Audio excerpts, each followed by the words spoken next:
this was back in 1994, so 22 years ago. This would have been my first year as a graduate, going back to Notre Dame to see a football game. I'd flown in from Chicago into South Bend Airport on a small prop and was talking to a fellow alumni on the plane, not somebody that I knew. I just met him.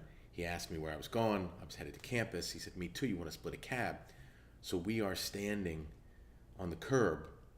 The terminal is behind us. And I'm the other guy, and he's like, "It's Muhammad Ali over there." And I'm like, "That is Muhammad Ali." And he's like, "Oh yeah, he just lives up the road, in a farm in Michigan." And I'm like, "I didn't know that." So I look back over. He's there. He looks like he has one person with him, and there's a bunch of people around, but nobody's talking to him.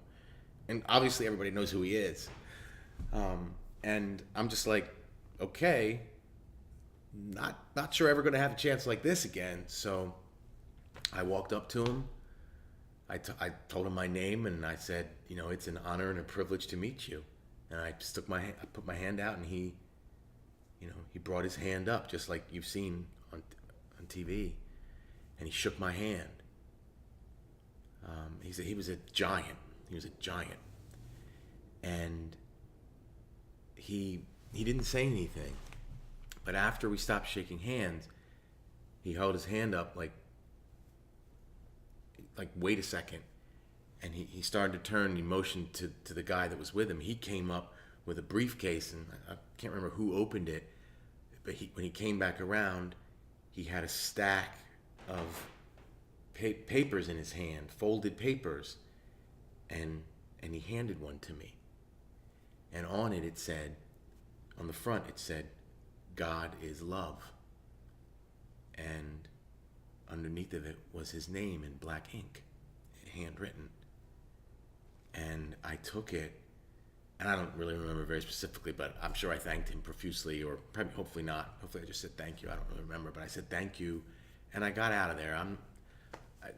Obviously pre-cell phone, so it's not like I could get a selfie with him.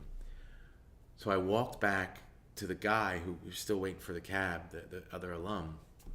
I showed it to him. I don't recall if he went over there or not, but then as I turned back, sure enough, other people were now going up to him, and he, because he had a stack of them and he was giving them out.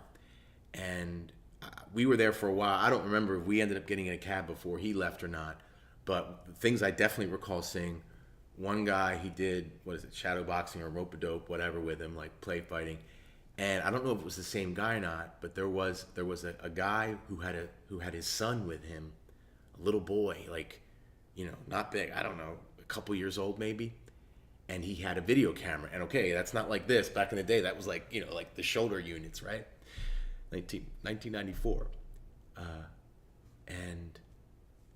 And I'll never forget it. Because I remember I've thought about it for years, and I was thinking about it today. Ali had the boy up on his shoulder, and there's the father with the camera.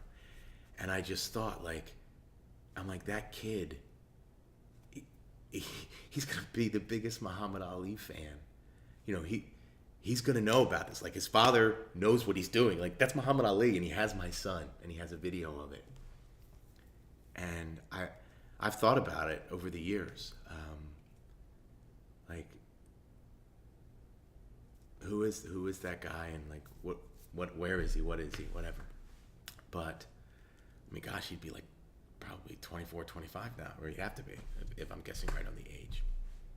Anyway, the sad part of the story is that I'm not pulling up the piece of paper. I'm not 100% sure I have it. That's so horrible, but I believe I have it. I just can't put my hand on it. I am a person who has a number of boxes of things where things like that are, and so I'm making a mental note now, obviously, given the circumstances, just to get my hands on that, because it was a special moment, and I'll never forget it. So, rest in peace, Muhammad Ali.